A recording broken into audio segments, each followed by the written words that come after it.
Good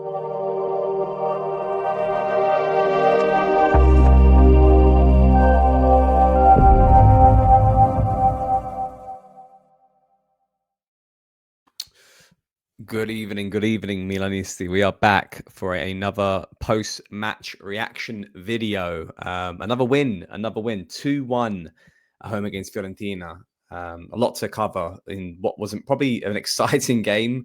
Obviously, the end of the game was quite exciting, but throughout the most of it, it wasn't that exciting. I think it was quite a cagey affair for the first sort of 50, 55 minutes. But we'll cover that all. But yeah, massive win and what that means for Milan right now in the table, who now, top the table essentially, 16 points, 1 point above Inter Milan and Napoli, and really continuing this great run of form that we find ourselves in. Coming out the international break with so many injuries that, me and Lorenzo covered on the pub chat on the pre-match recording, pre-match video that we did, essentially breaking that down and what that would mean for the starting 11, which we saw. So yeah, massive moment, and a big character win, if anything. It wasn't pretty at all. It was it was far from it, but going a goal down and seeing how the team reacted was crucial. So we'll go through all of that certainly and break down kind of the moments in the game. But they're starting off, obviously, we noticed the starting 11 was a bit contentious. I mentioned in the pre-match video I was quite worried about what we try to do creating through the middle of the pitch, certainly from the attacking department, with Leao obviously being the spearhead, but not a traditional number 9 and someone who likes to drift in and collect the ball from deep, or equally from the wings. And the worrying part was who was going to complement that. And Salamakers essentially is the same. So we had this massive kind of hole at points where Salamakers was dropping off and then Leao was up front on his own. And obviously the wing-back positions were a worry as well. And Atakame playing at right wing-back, I think it was his first debut from a starting 11 perspective, outside of Coppa Italia. Actually, I don't even think he started in that game either. But yeah, first minimal minutes for Atakame. I wasn't too worried about Batizaghi, but obviously from a creativity perspective, you're not looking to him to sort of contribute in that department. So the worry wasn't so much if we concede a lot and knowing that Fiorentina wouldn't come out and attack. It was more how would we score. And really the first half didn't have much. A couple of half chances, a couple set pieces to note where the ball landed to Pavlovic on the right foot and Tomori on the left foot. Ironically on both weaker foot, and they couldn't quite get the effort off. The Pavlovic chance probably that very close to goal, and he could have done a lot better with that opportunity, but nothing really materialized from it. And Fiorentina as well weren't really doing much as well. There wasn't really any notable performers, I thought, from that first half. I thought Mike Maignan was pretty solid on how he was collecting a lot of the balls, and there was a great sort of clip, which I'm sure will get passed around, of how he sold Moise Kean, Moise Kean for that little sort of dummy sort of like skill where he kind of put the ball back into play, but nothing much really to swing home about. So we kind of swiftly move on to the second half, where it started off once again much of the same. No subs. We were all kind of asking a little bit, when will Santi Jimenez come on and make an appearance? Because ultimately nothing was happening throughout the middle of the park. And what was screaming out to us before the game and in the game was Salamakers at right wing back. He's somewhat wasted in the middle of the pitch, where we weren't creating much from the wing back positions. He was essentially having to go out there to help create something. So it was just creating an overload of too many bodies in that department,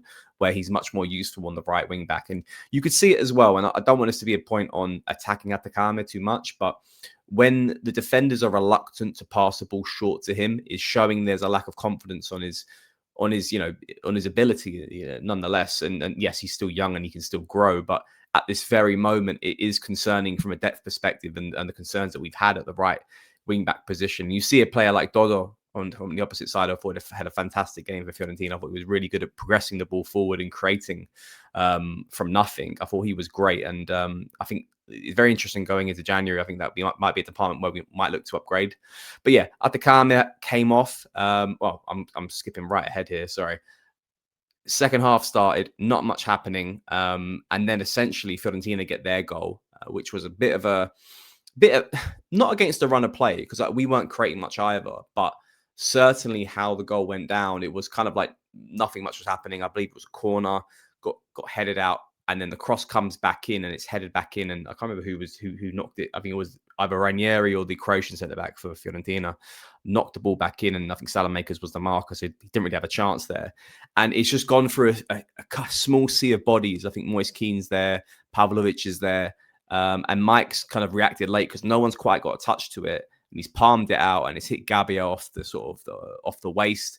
And Robin Gosens is there to score what was a very simple goal for them, but ultimately not a great goal for us to concede. It was very, very sloppy in that way, and signaled immediately that we needed to change things up, and that's what Allegri did. Obviously, making the sub that we were asking for. Atakame came off; he was on a booking anyway, so it made total sense to take him off.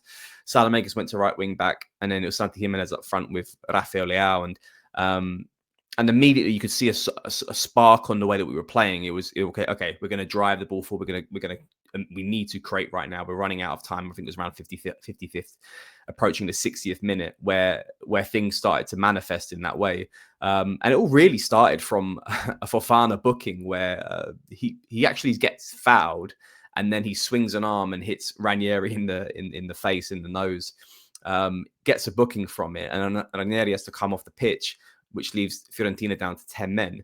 And I thought this moment was very impressive, and this was something that we haven't typically seen from a Milan side. We've been too nice, and we were reluctant to put the ball out of play. We were keen to keep that ball in play to make sure we took advantage of the 10 versus 11. You could see there was an urgency to drive the ball forward. And it was specifically when they knocked, I think Fiorentina cleared the ball, and it goes to Samuele Ricci, who has kind of like, he could easily go down for the foul, but he doesn't. He keeps play open so he can keep the ball moving forward, which essentially leads to us progressing the ball forward to Rafael Leao, who then gets that chance, and he gets that brilliant curved effort that, keeps like De Gea completely off guard, the way it's kind of bounced a few times, and he hits it from distance. So a fantastic goal from Rafael Leao, who gets his first Serie A, and gets us back into the game at 1-1. And Fiorentina were complaining. I'm not too sure what they were complaining about, because if you're watching that moment, Ranieri wasn't nowhere near close to coming back on the pitch. He was on the sidelines. They weren't shouting for him to come on. I think it was kind of in retrospect thinking, okay, look, they've took advantage of the 10 versus 11 opportunity, and they've done well from it. And that really brought us back into the game. But that's not to say that we went back in and we were, steamrolling on how we should get that second goal. It was still quite cagey. There were an array of substitutions made by Fiorentina across the whole team. We were obviously lacking that depth from a substitution perspective. So we couldn't quite throw on additional bodies. We couldn't quite take off Fofana for another midfielder because he was on the booking. We couldn't quite, bring on a different wing back. We couldn't bring on another attacker. So what was on the pitch really had to see that out. And then essentially, the play carries on up until sort of the close around the 80th minute. And there wasn't really many moments. Well, there was one with a Santi Jimenez effort where I believe the cross comes in from Bartesaghi. Ricci gets a slight knock on when the ball comes into the box. And first time effort from Santi Jimenez, and a fantastic save by David De Gea, and keeps it out and concedes a corner. But that was probably the biggest moment up until the penalty. And this is going to be the talking point of the game. This is going to be what Fiorentina are going to be complaining about. What looked like a very soft penalty. The ball kind of goes into the box.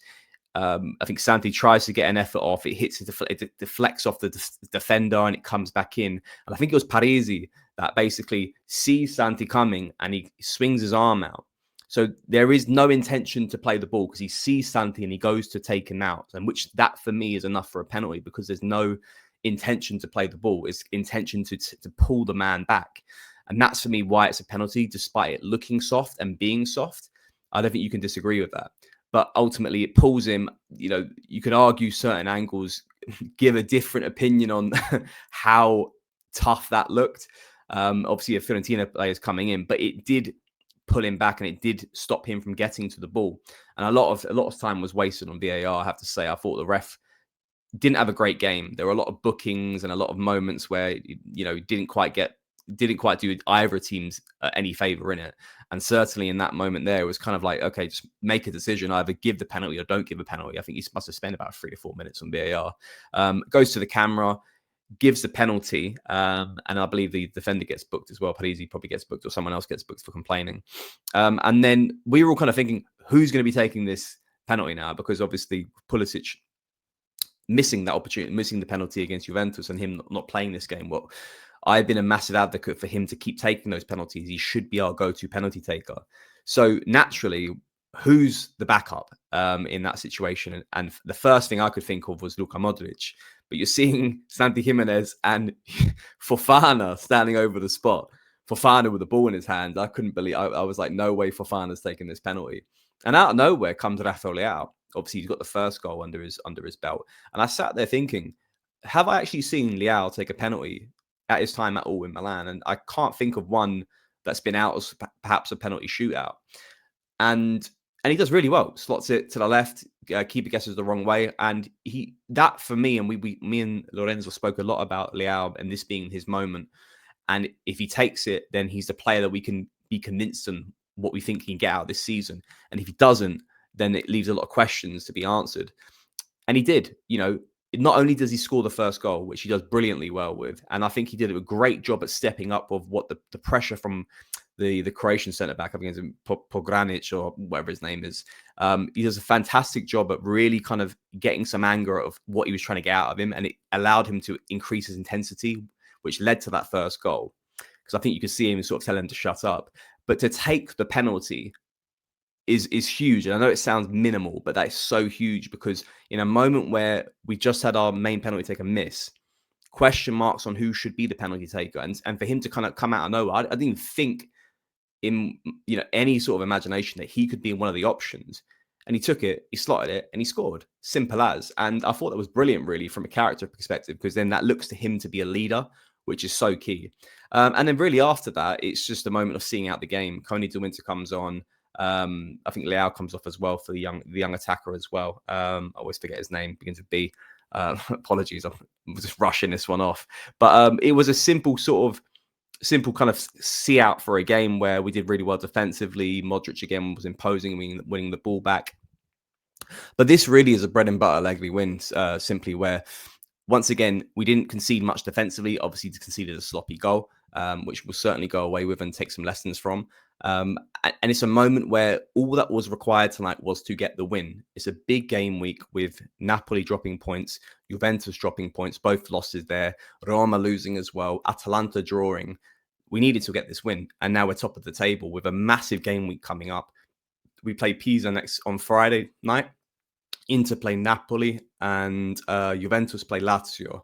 So this is another big opportunity. Pisa bottom of the table. We should be getting another win there in that game, but this is rolling that momentum, winning the games that we should be winning, and hopefully it would do us well in the long run of the season. But a win was required, a win was got, and some good stories coming out from the Rafael Leao camp, who has to be the man of the match because of obviously taking the moment there. And he didn't have the best of games.